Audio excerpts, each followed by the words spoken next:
cars moving at 60 miles an hour. Now we have a 1 square foot flat plate, right? So we multiply that out, and we get a volume inside that little square cylinder at 88 cubic feet per second.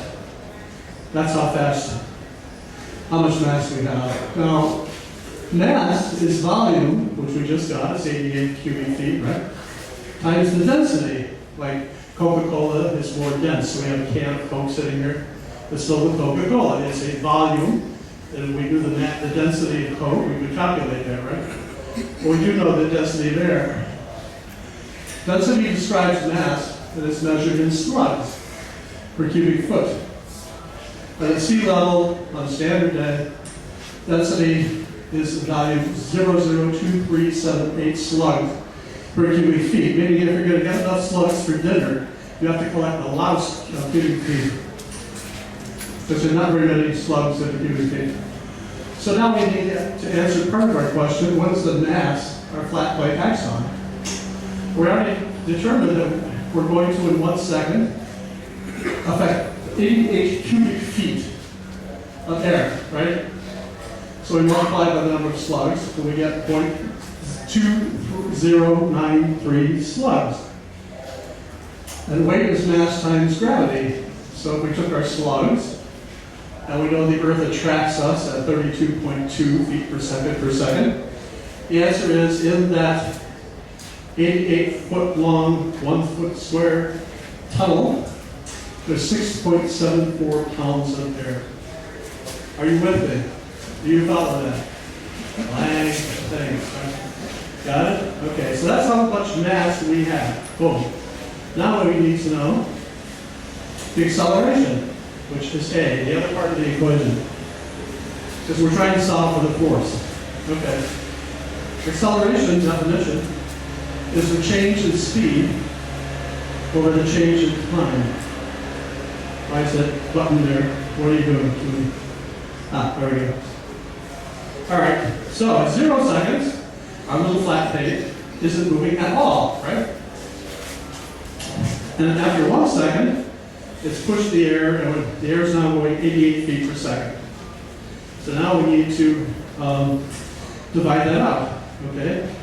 We start at 0, we get at 88, and the answer is 88 feet per square second, okay? The acceleration, however, is not instantaneous, okay? From 0 seconds, a quarter second, half a second, 3/4. You see it's all the air inside that box is not accelerated all at once, is it? It's done over time. And so if you make a graph of that, okay, you have 0 seconds in the lower left corner and 0 acceleration. And at the end of 1 second, you've got 100% of the air moving at 88 feet per second, right? So the answer is half. Okay, we divide by 2. The average in that cylinder is half. So we take our slugs and we multiply by 88 feet per second over 2, and the answer is 9.21. The force is 9.21. 9.21 what? Trees, donkeys, horses, mules. What force dimensions does it have? Well, remember our famous slugs, pounds times square second over feet.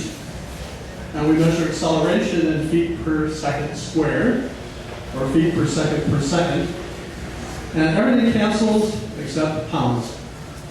So if you're working with English units, feet and seconds, the answer is in pounds. So the answer is 9.21 pounds. That's the force you're going to feel on a 1 foot flat plate, right? You with me so far? Okay. You're just pushing air through the sky. Okay. And there's a thing that 1/2 comes from the fact that the acceleration is not instantaneous.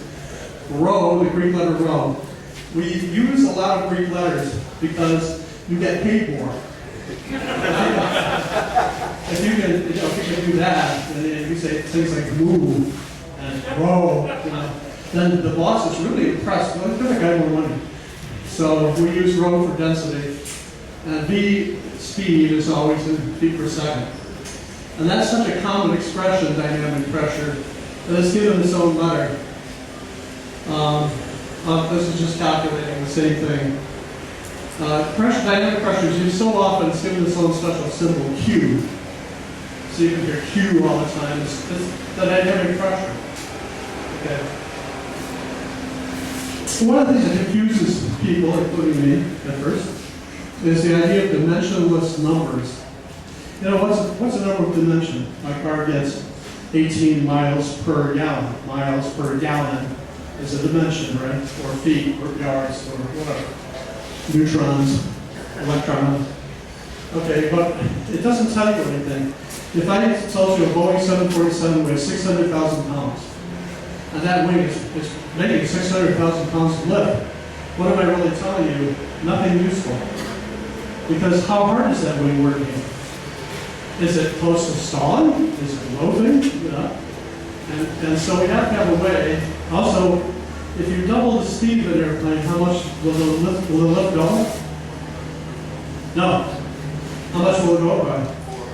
4. Right. It goes from squared, remember? Velocity is squared. So yeah, you double the speed of an airplane, you got 4 times the lift. Which is why it's so hard to make airplanes stall at lower speeds. Because if you want to cut the stall speed in half, you have to have how much more wing? 4. 4 times the wing. Yeah. So anyway, if you get rid of dimensions, we can compare things. And we call those dimensionless numbers coefficients.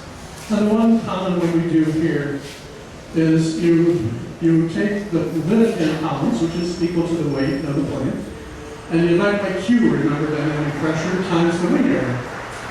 And you get a coefficient called CL. And we make airfoil plots of CL versus angle of attack. And we find the maximum CL that the wing will make before it stalls. We call that CL max, maximum lift. Okay? That's a very common thing. So if you want to convert that to lift in pounds, you take the CL, the coefficient of lift, multiplied by dynamic pressure times the wing area, and you get your lift in pounds. Same thing with drag. Works the same way. Drag in pounds divided by dynamic pressure times area. And that, remember, dynamic pressure is pounds per square foot. It's the force you feel on a flat plate if you held it out at that speed on a 1 square foot flat plate. Okay, so you can calculate we had a 1 square foot flat plate. We measured the dynamic pressure as 9.21 pounds. And that would give you a coefficient of drag of 1. So the physical meaning of dynamic pressure is the force you feel on a 1 square foot flat plate at that speed. Now, in reality, that 9.21 pounds at 60 miles an hour is only from the air hitting the front of the flat plate. In nature, the air will go around the back and create suction. So if you method this in a wind tunnel, the force shows the drag is actually 28% higher due to the suction on the back. Just so you know the numbers. So in that case, the total pounds you would actually feel is about 7.8 pounds, 11.8 pounds. So how many of you are going to make a 1 square foot flat plate, hold out your car window at 60 and check me on that? Now, moment coefficient is a little different. Moment is the weight times the distance. If I hold this very heavy pencil out 5 feet away, it'll be the weight of the pencil times the lever arm times my arm bit, right? That gives me a moment torque. And so to do moments, you have to take foot-pounds, some pounds times the distance, and then divide it by the dynamic pressure of the area, and some reference length. And it's very arbitrary. Usually for the reference length for an airfoil is this chord length. Okay? And if we calculate the moments of a total airplane around its center of gravity.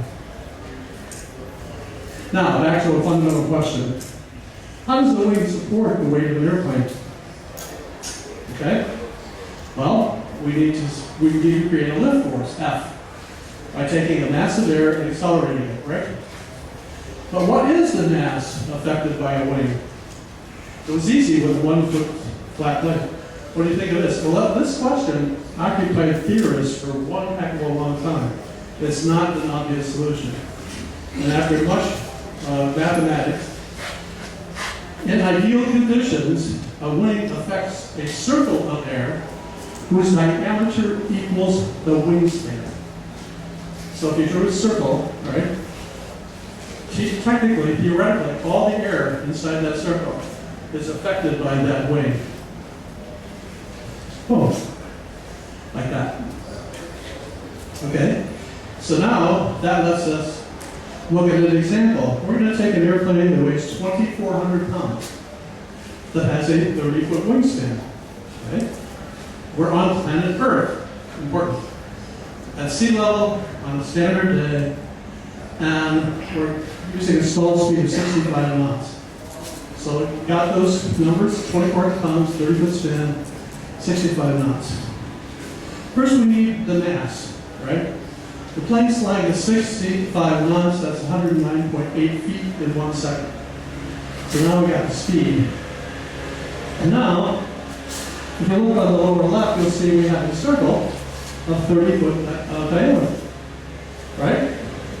And that plane is going to take that 30-foot diameter, and it's going to move at 109.8 feet in 1 second. So you see we've created a cylinder, correct? 30 feet moved 109.8 feet. So the area of a circle is pi r squared, right? Which the area of that 30-foot circle is 706.86 square feet. Now we're going to take that and multiply by the length of that long column, which is 109.8. So we've got 77,613 cubic feet of air. It's a lot, isn't it? But air doesn't weigh much. That comes out to 184 and a half slugs. And if you remember how slugs are, it's that equals 5,942.8 pounds of air. That's a lot of air, right? Okay, but now we got to take, so now we know the mass of the air. We got how much air we have. And we know the density of it. We now have the mass of the air. Now we need to solve another thing. The force we're trying to create is lift. The lift has to equal the weight. We said that the weight is 2,400 pounds. We just take the equation F equals ma, and we solve for the acceleration. The acceleration equals the force divided by the mass. Okay? And the answer comes out 13 feet per second per second. Okay, that's the acceleration. Let's look at that.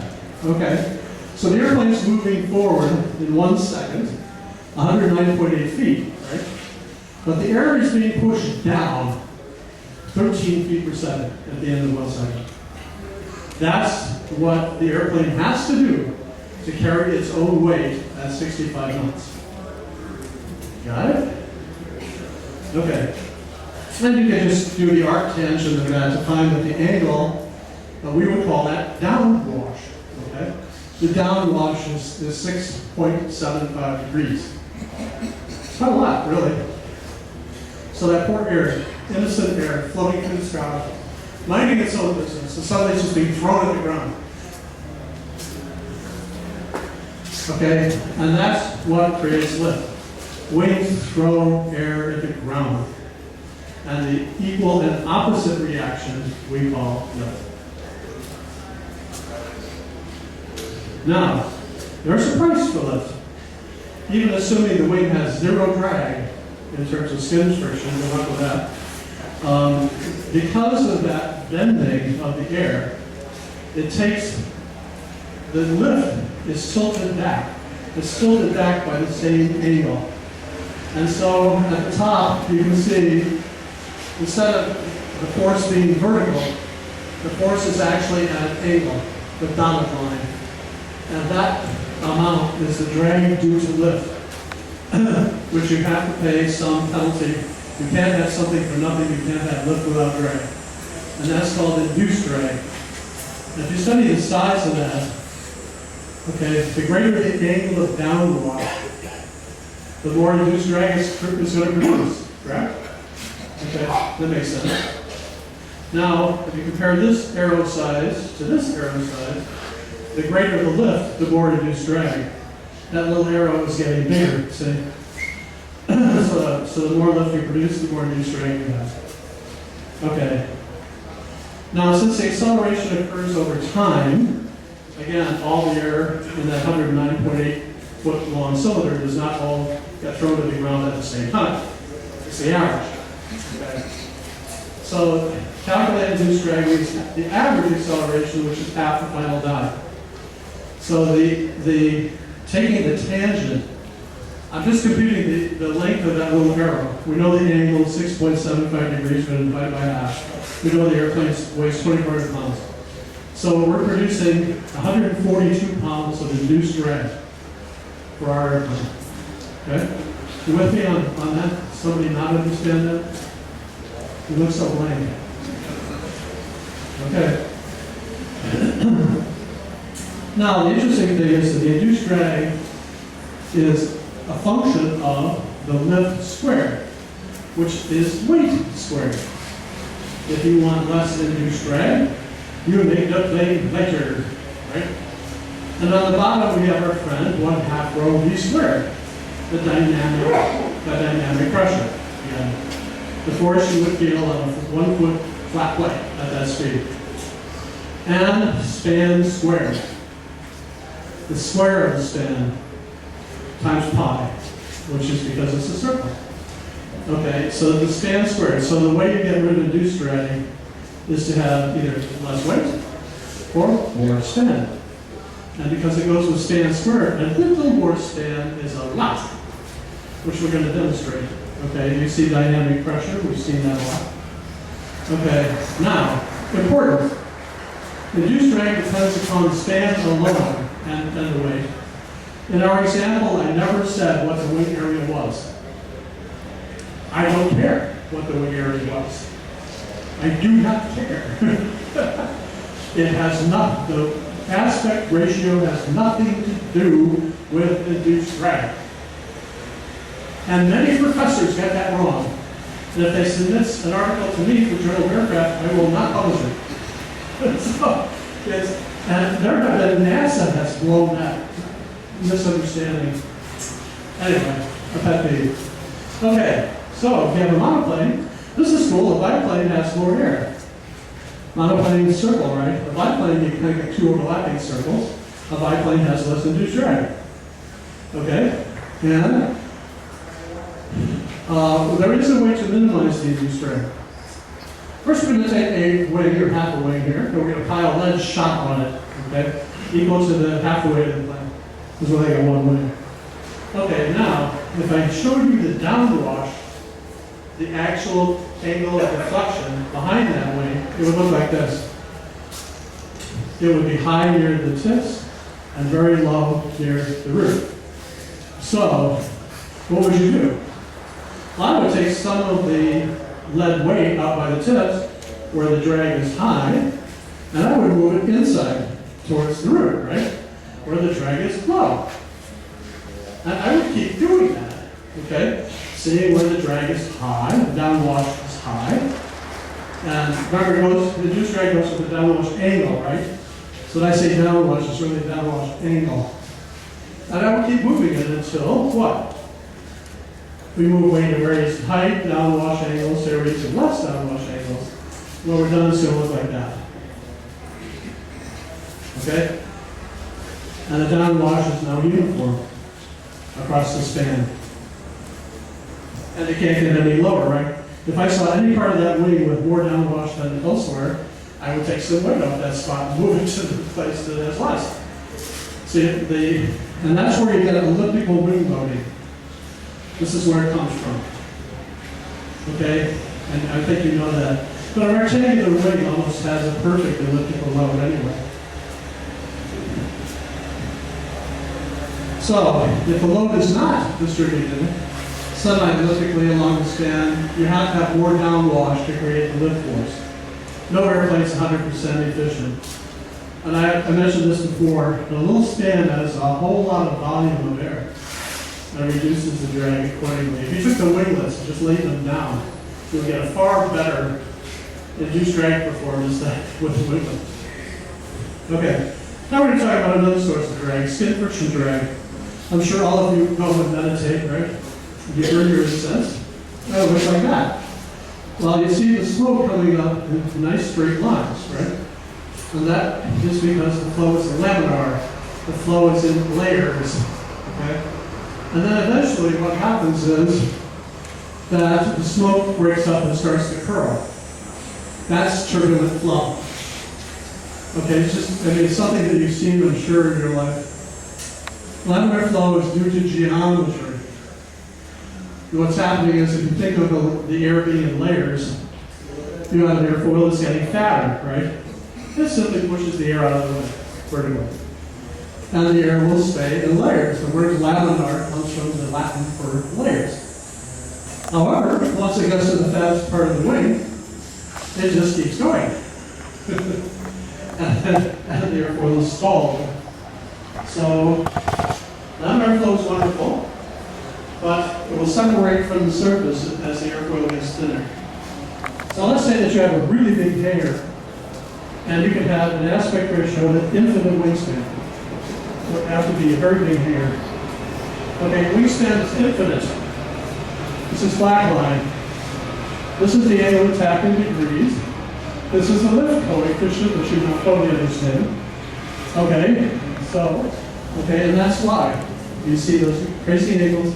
It has to do with the aspect ratio, low DCLD alpha. Start using those calculus terms. You know, you can charge more money. Okay, now last thing that I'm going to talk about here, about planiform shape. Do you want to build a nice rectangular wing? Oh, another Greek letter for you, lambda. Lambda. See, we're 3 today. Rho, boom, now lambda. Taper ratio. Okay, if you have a purely rectangular wing, the root chord's the same size as the tip chord, it's 1. Now what that gives you,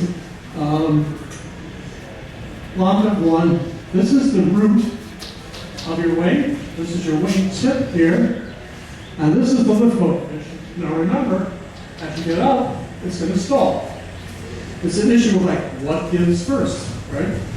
So you can see that for a lambda 1, at the root you have a lift coefficient about a little under 1.2, and as you go out towards the tip, it comes down nicely. Why is that important? Well, you have an aileron out there. The last thing you need is for the aileron to stall first, right? Now you have no roll control. You cannot control your airplane. It is not a good thing. Okay, now let's say that we moderately taper the wing. A taper ratio of 1/2, meaning that the tip chord is half the size of the root chord. Okay, there it is right there. Okay, it's still kind of falling off of the tips, but not so much so. Now we come here, and it starts to fall off at the root. So it turns out the highest CL is out here in the middle. And that means when your wing stalls, it's going to stall in the middle first, which could make it grow. Now, let's go to an elliptical wing. Very cool. The elliptical wing, the lift coefficient is the same all the way across. Why? Because the downwash is constant all the way across. Which is why when they built the Spitfire, it has horrible stall characteristics because the whole wing stalls at the same time. And so what they had to do with their beautiful elliptical wing was to twist the daylights out of it to get it to stall in a reasonable fashion, which kind of undid the whole point of the elliptical wing. And finally, if you taper it to 0, right, you're going to love that.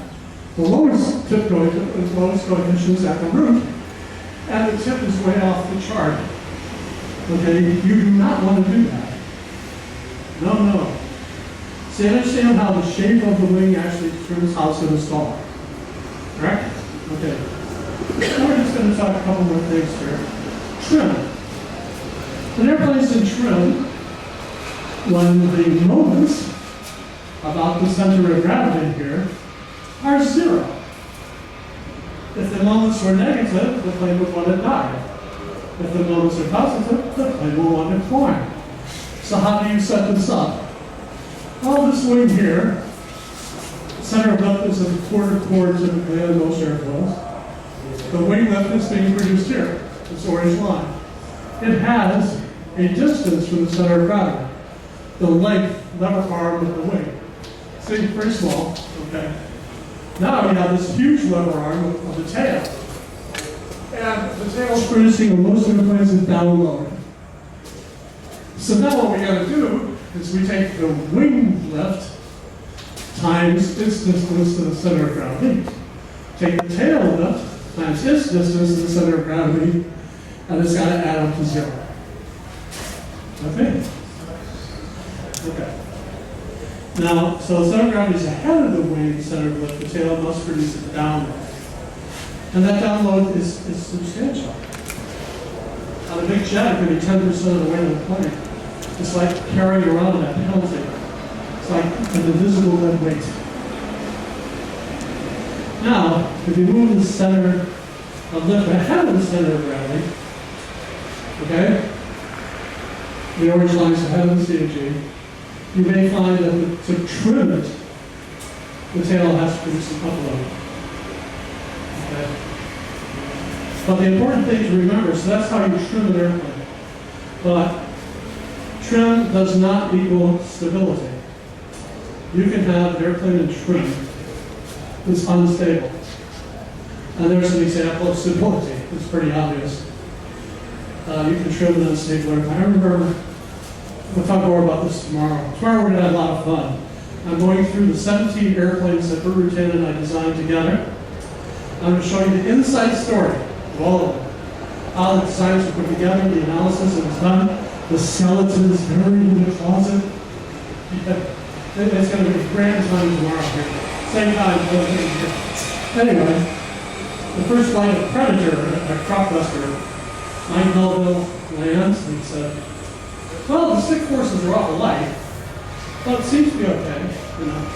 We looked at the data, the bloody thing was like 16 inches unstable. A horrendous number, beyond belief. So if you look at the data, the actual telemetry, as he was fluttering and pulling the nose up, he kept pushing forward on the stick. There's your first clue. But he could trim it, okay? So he thought it was stable. They are not the same thing. So this is a little more complicated, but I know you can follow it. Okay, here we have our famous center of gravity, blue ball. And we're going to change the angle of attack.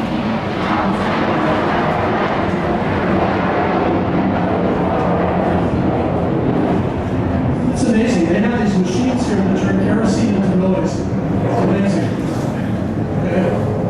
Wing lift, tail lift.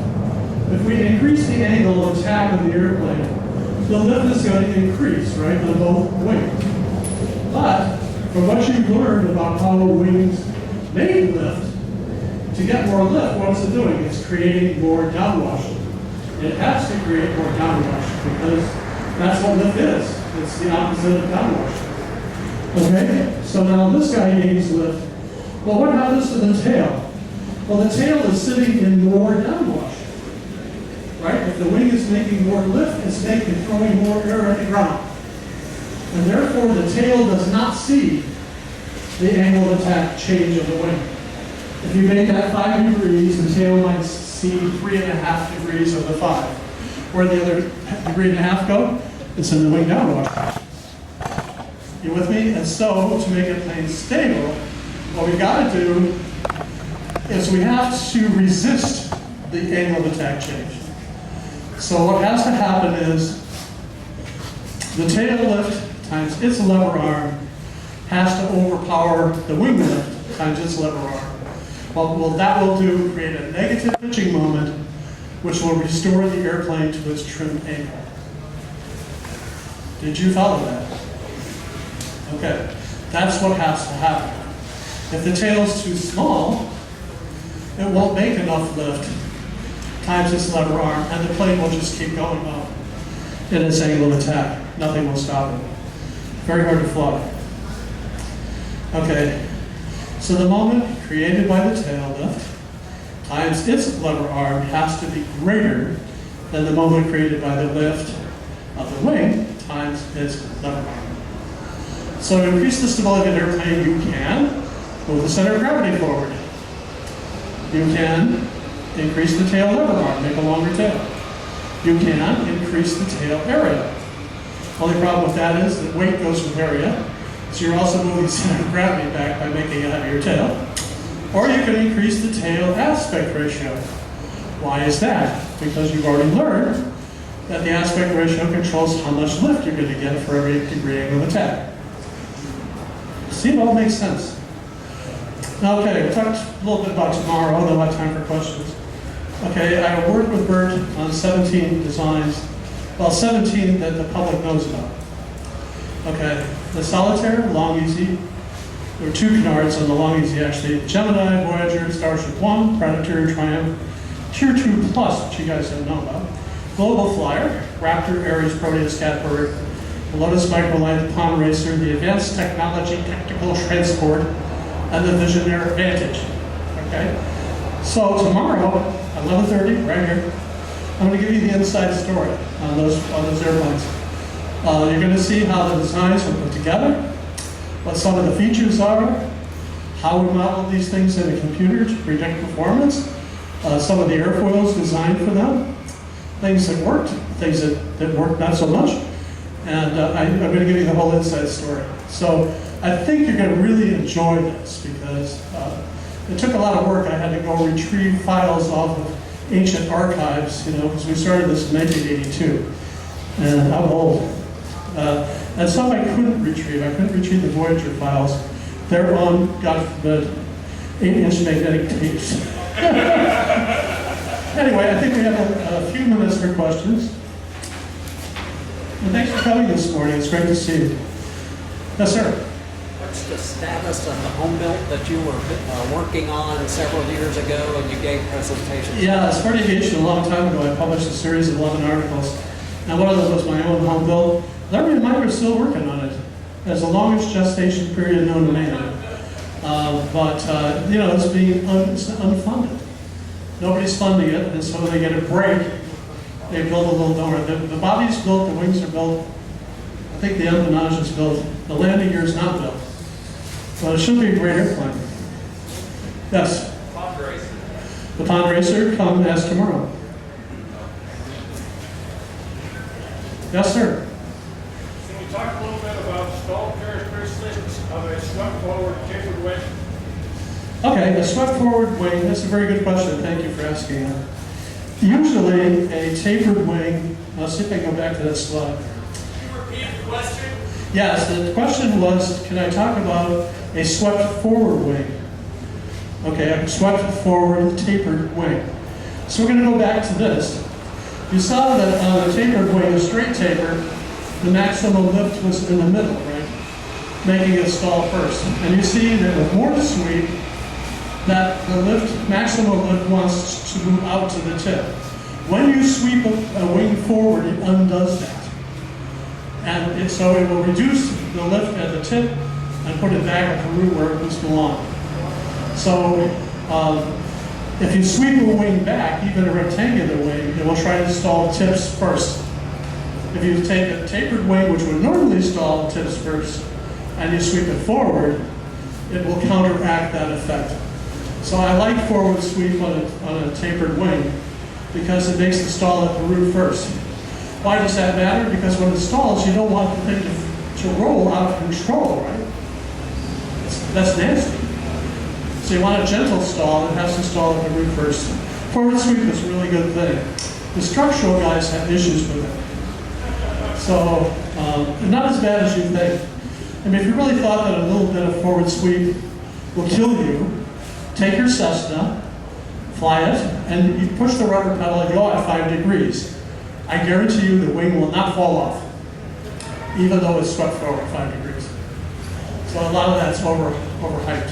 Does it increase the efficiency? Does a tapered wing, forward sweep?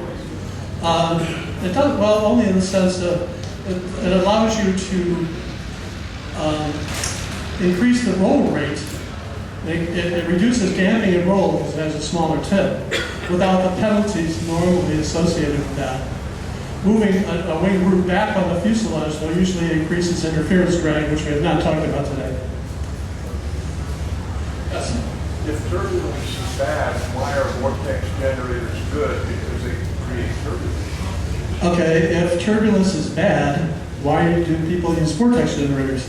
Well, yeah, I walked out of the field this morning. A lot of the long easies or cozies are sprouting them. As I said before, at low Reynolds numbers, meaning a short chord flying slowly, it's very hard to get turbulence to develop. And without it, the airfoil will stall. So what they're doing is they're creating artificially turbulence with the vortex generators so that the flow will stick to the wing and not separate. And so you pay a little price in the drag of the vortex generators, but if the airfoil stalls, it'll have massive pressure drag, so it's still a win-win situation. Good question. Thank you for that question. Right in the back. You can fight with each other. Go ahead. No, it's you in the glasses. I did not hear the question. If somebody can. Active boundary layer control. Yes, active. How close do you want the boundary layer to be turbulent? Where do you want it to be smoothed out? How to control the thickness of the boundary layer? Active boundary layer. Active. Oh, active boundary layer control. Yeah, that's the next step, isn't it? You can drill little holes and suck the boundary layer off to extend the amount of laminar flow, but you have to also pay for the suction. You also have to worry about when it rains at Oshkosh or it blows mud at you, will it plug up all those little holes? And then the FAA will ask the ultimate question, what happens when it all quits? So those are but yeah, you're right. I think for a racing airplane, we ought to do that. Sir, Why don't all airplanes have laminar flow airfoils? why don't all airplanes have laminar flow airfoils? You know, back at Oshkosh in the 1980s, when I was doing Starship and putting laminar flow airfoils on it, we actually started a society here called the Laminar Flow True Believer Society. Right, Barry? Yeah, okay. And we had a small group of us who were the true believers in laminar flow. Nobody believed it was possible. They thought it was a laboratory phenomenon. So now it's taken for granted. But you have to be careful too that you make sure that it doesn't lose a lot of lift when it has bugs on it. I'll talk more about that tomorrow when we talk about the catbird, which has 75% laminar flow airfoils on both surfaces. It was the first airplane to fly with extreme laminar flow. And it's still here. I mean, it flies and everything. It's amazing. Yes, you in the blue shirt. Have I done anything with gyrocopters? Not with gyrocopters, no. I am working right now with Jay Carter on his personal air vehicle. Yes, sir. What does winglets do for the wing? And do they? What does a winglet do for a wing? Do Okay. they always have to be installed upright? Well, the problem with the winglet is that if you bend the winglet up, it acts as dihedral. And we're not getting into that stability class today, but dihedral is not always a good thing. And that's why if you look at a Starship out there on the ramp, you'll see this actually bent inward a little bit so that it doesn't create dihedral. A winglet is a way of trying to make the wing think it's longer, using an end plate effect. But as I said before, if you just laid them down, you would add so much more mass.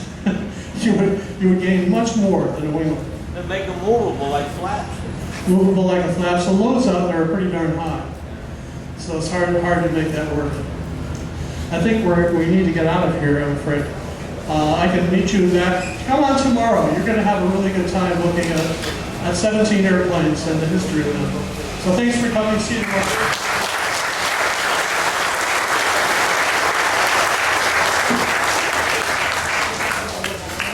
Somebody drop a pen.